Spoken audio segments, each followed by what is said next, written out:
नमस्कार। तकनीकी खराबी के कारण वीडियो मध्य में रुक गया था। देखो आगे देखो, यानी डीडवाना जो झील है, इस झील का नमक, इस झील के नमक में सोडियम क्लोराइड की जगह सोडियम सल्फेट पाया जाता है। यानी खाने योग्य जो नमक है सोडियम क्लोराइड है और इस झील में सोडियम सल्फेट पाया जाता है। इस कारण इसका नमक खाने योग्य नहीं है। आगे देखो, इस झील का नमक केवल कागज उद्योग व चमड़ा उद्योग में उपयोग में लिया जाता है। यानी डीडवाना जो झील है उसका जो नमक है वो कागज उद्योग और चमड़ा उद्योग में उपयोग में लिया जाता है। देखो, इस प्रदेश में यानी जो नागर उच्च भूमि है उसकी बात करें, इस प्रदेश में गहराई में माइकोसिस्ट नमक की चट्टानें हैं जिसमें केसिक तव के कारण नमक सतह पर आ जाता है और इस भूभाग में पर्वतसर व नावा क्षेत्र की कुछ पहाड़ियां तथा शेष भाग में रेतीला मैदान है। यानी जो ये नागौर उच्च भूमि है, इस प्रदेश में गहराई में माइकोसिस्ट नमकीन चट्टानें पाई जाती हैं जिनसे केसिकत्व के कारण नमक सतह पर आ जाता है, यानी रिसाव के कारण। और इस भूभाग के पर्वतसर और नावा क्षेत्र में कुछ पहाड़ियां हैं। दो क्षेत्रों में पहाड़ियां, पर्वतसर और नावा क्षेत्र में, तथा शेष भाग रेतीला मैदान है। देखो आगे पढ़ेंगे।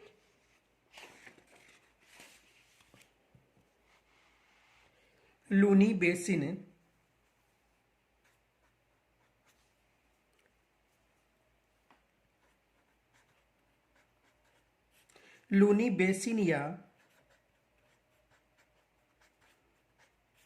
या गोडवारा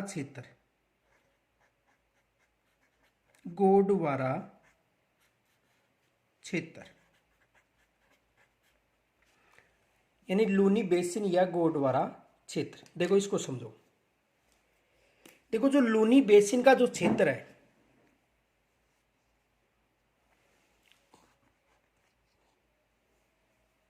इस बेसिन में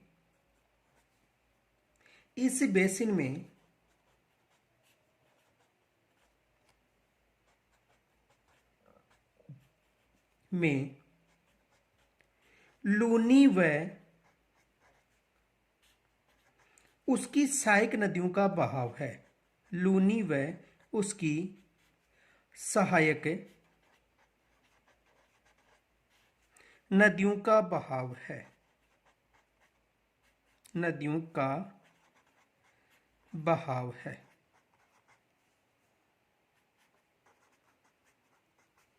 नदियों का बहाव क्षेत्र है। देखो लूनी बेसिन या गोडवारा क्षेत्र, इसमें जो लूनी व उसकी सहायक नदियां हैं उनका बहाव क्षेत्र देखो,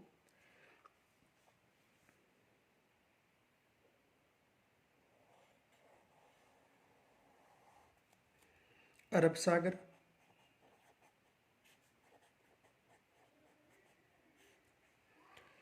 और नाग पहाड़ जो कहाँ पर है, अजमेर। नाग पहाड़ कहाँ पर है, अजमेर।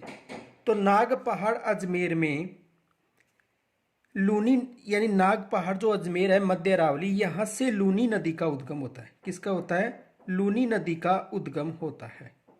किस नदी का उद्गम होता है, लूनी नदी का उद्गम होता है।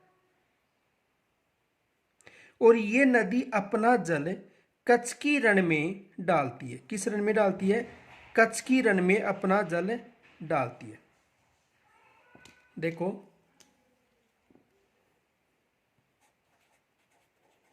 कच्छ की रण, यानी लूनी नदी अपना जल कहां पर डालती है, कच्छ की रण में। देखो बालोत्रा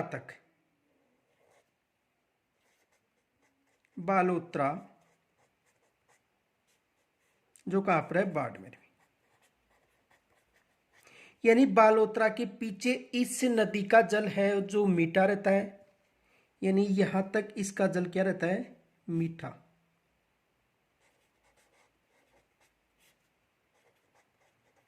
कहां तक रहता है, बालोतरा तक, और इसके बाद में इसका जल क्या हो जाता है, खारा जल।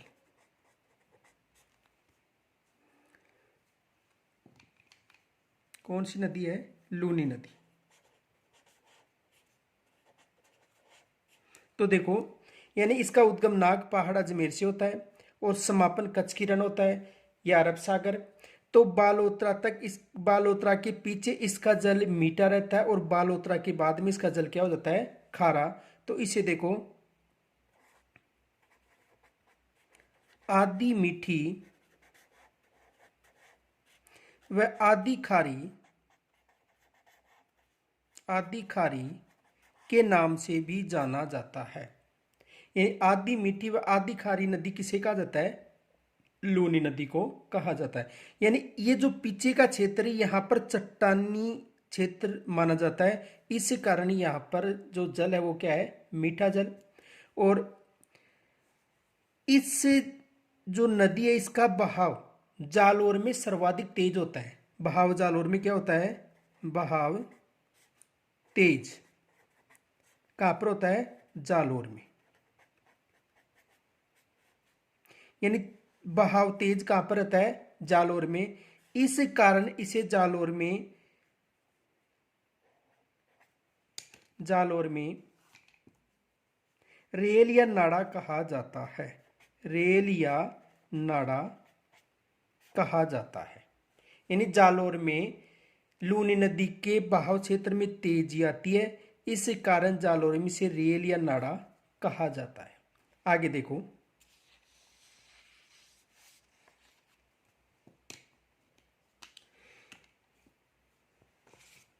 इस क्षेत्र में जालोर व सिवाना, जालोर व सिवाना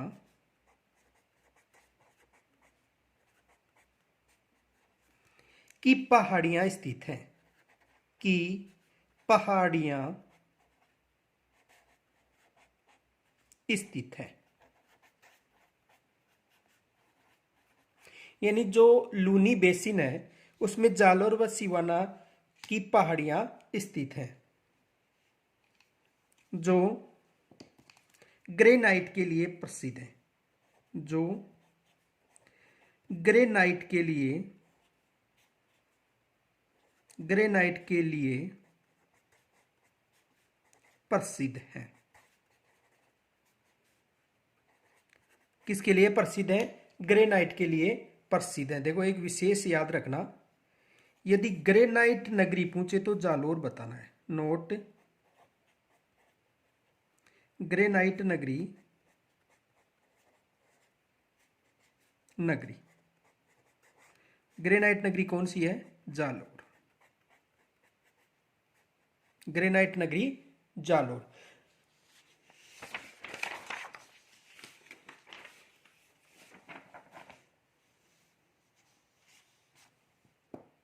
आगे देखो, यानी जो पर्वतसर और सिवाना की जो पहाड़ियां क्षेत्र है उनके अलावा देखो, इसके अलावा, इसके अलावा मालानी पहाड़ी, मालानी पहाड़ियां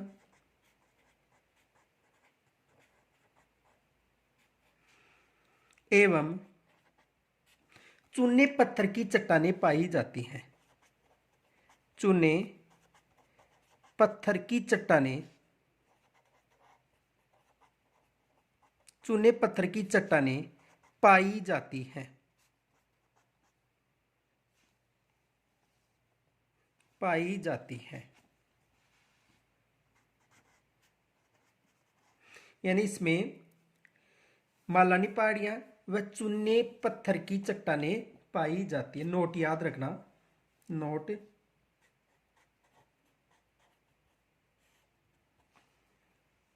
पश्चिमी राजस्थान में, पश्चिमी राजस्थान में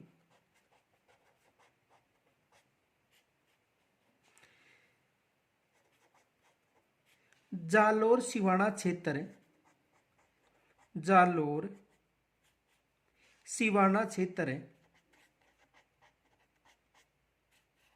क्षेत्र की पहाड़ियां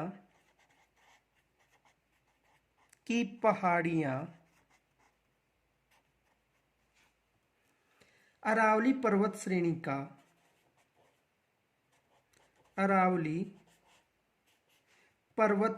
का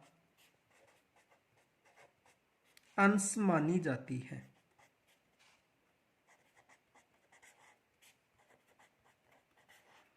यानी जो पश्चिमी रेतीले मैदान में जो जालोर और सिवाना की पहाड़ियां हैं वो किसके अवशेष माने जाते हैं, श्रेणी माने जाते हैं, अरावली पर्वत श्रेणी के अंश माने जाते हैं।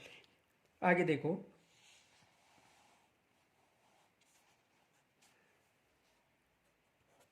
इस क्षेत्र में यानी लूनी बेसिन में, इस क्षेत्र में जसवंत सागर जिसे पीचियाक बांध कहा जाता है, पीचियाक बांध, सरदार समंद,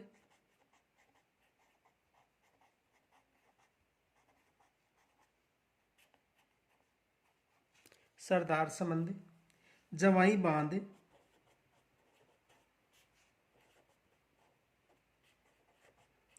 बांध, हेमावास बांध,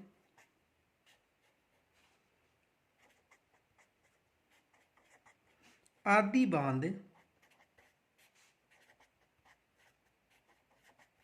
निर्मित है। यानी इस क्षेत्र में जसवंत सागर बांध, सरदार समंद बांध, जवाई बांध और हेमावास बांध आदि बांध स्थित है। देखो एक प्रश्न, देखो क्वेश्चन, मारवाड़ का अमृत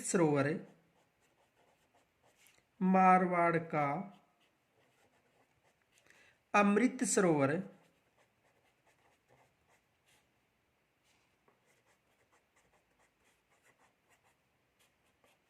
किसे कहा जाता है? जवाई बांध को। यानी मारवाड़ का जो अमृत सरोवर है वो कौन सा बांध है? जवाई बांध।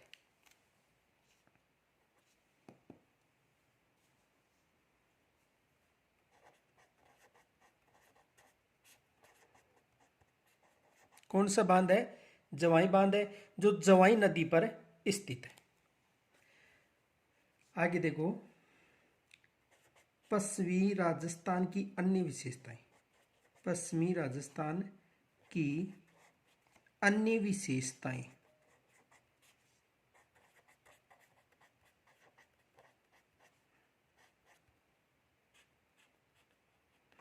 यानी पश्चिमी राजस्थान में जो अन्य कौन कौन सी विशेषताएं हैं उनका अध्ययन करेंगे। देखो,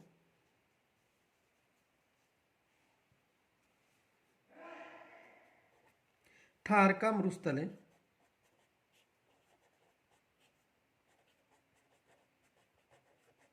पश्चिमी राजस्थान में कौन सा मरुस्थल पाया जाता है? थार का मरुस्थल। थार का मरुस्थल विश्व के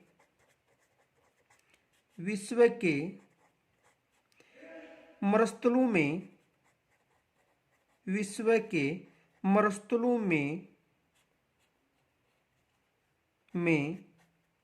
सर्वाधिक आबादी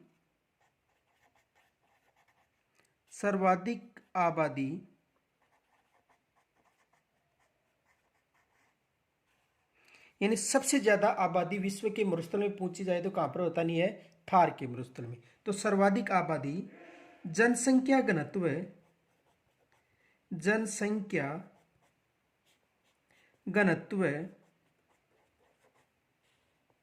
सर्वाधिक वनस्पति युक्त पारिस्थितिकी, सर्वाधिक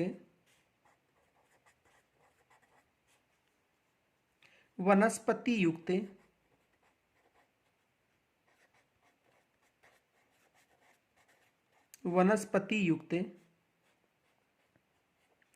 पारिस्थितिकी,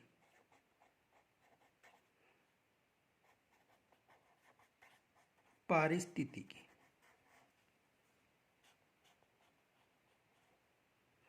तथा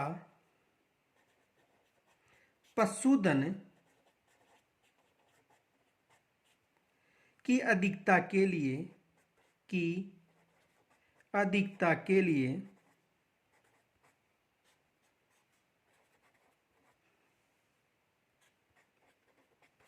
विख्यात है।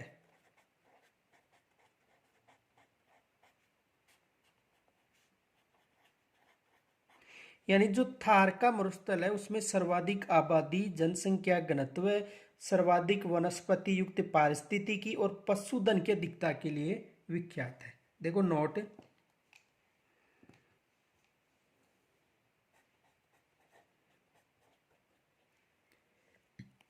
राजस्थान के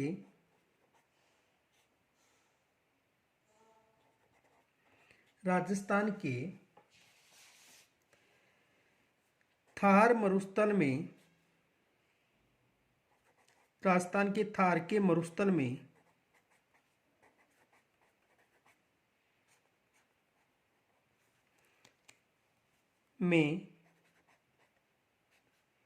न्यूनतम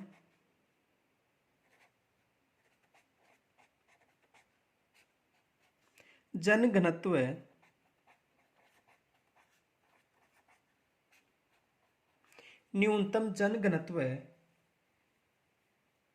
पाया जाने वाला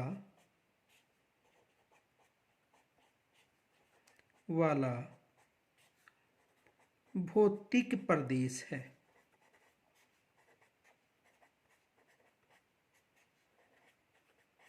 यानी जो राजस्थान का थार का जो मरुस्थल है, यानी पश्चिमी रेतीला मैदान, जिसमें न्यूनतम जनघनत्व पाया जाता है। यदि सर्वाधिक जनघनत्व पूछे तो बताना पूर्वी मैदान। देखो 2011 की जनसंख्या के अनुसार जैसलमेर का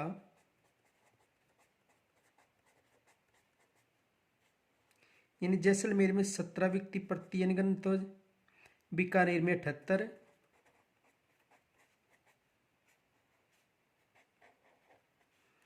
बाड़मेर में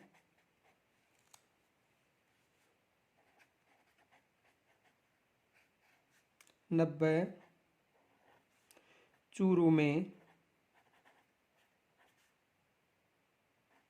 147। यानी देखो, यदि राजस्थान के जो पश्चिमी रेतीला मैदान, अरावली पर्वतमाला, पूर्वी मैदान और दक्षिणी पूर्वी चारों भौतिक प्रदेशों की बात की जाए तो सबसे कम जो जनघनत्व है वो पश्चिमी रेतीला मैदान यानी थार के मरुस्थल में पाया जाता है। ठीक है, यानी थार का मरुस्थल का मतलब पश्चिमी रेतीला मैदान। ये विशेष याद रखना कि राजस्थान के थार का मरुस्थल का मतलब पश्चिमी रेतीला मैदान में न्यूनतम जनघनत्व पाया जाता है। जैसलमेर में 17, बीकानेर में 78, बाड़मेर में 90 और चूरू में 147। और राजस्थान का अगर जनघनत्व पूछे तो कितना है? 200। राजस्थान का जनघनत्व कितना है? राजस्थान का जनघनत्व कितना है? 200। ये केवल 2011 की जनगणना के अनुसार है। आगे देखो,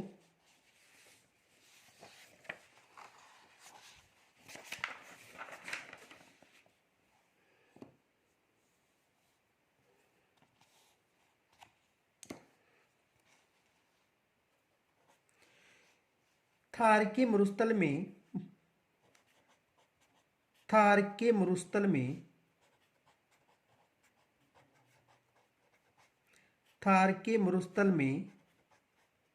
मरुद्भिद प्रकार की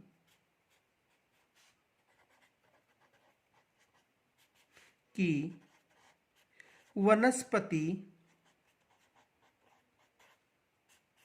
पाई जाती है।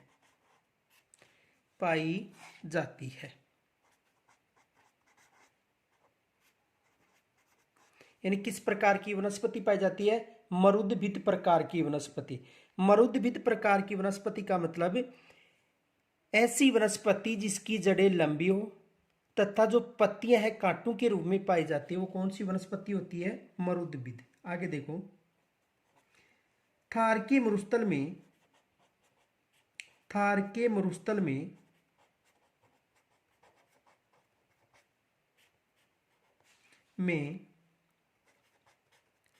रेतीली बलुई मिट्टी, रेतीली बलुई मिट्टी, रेतीली बलुई मिट्टी यानी एंटीसोल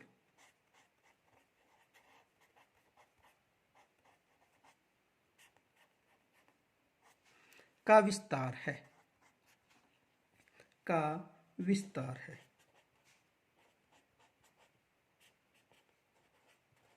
यानी किसका विस्तार है? रेतीली बलुई मिट्टी का। देखो इस मिट्टी की विशेषता नोट, इस मिट्टी का वायु द्वारा सर्वाधिक अपरदन होता है। इस मिट्टी का, इस मिट्टी का वायु द्वारा सर्वाधिक अपरदन होता है, सर्वाधिक अपरदन होता है, अपरदन होता है। यानी सर्वाधिक वायु के द्वारा किस मिट्टी का अपरदन होता है? बलुई मिट्टी का। आगे देखो,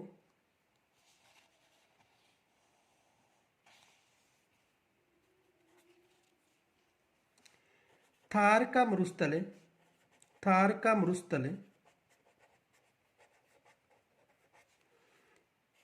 थार का मरुस्थल भारत में स्थित, भारत में स्थित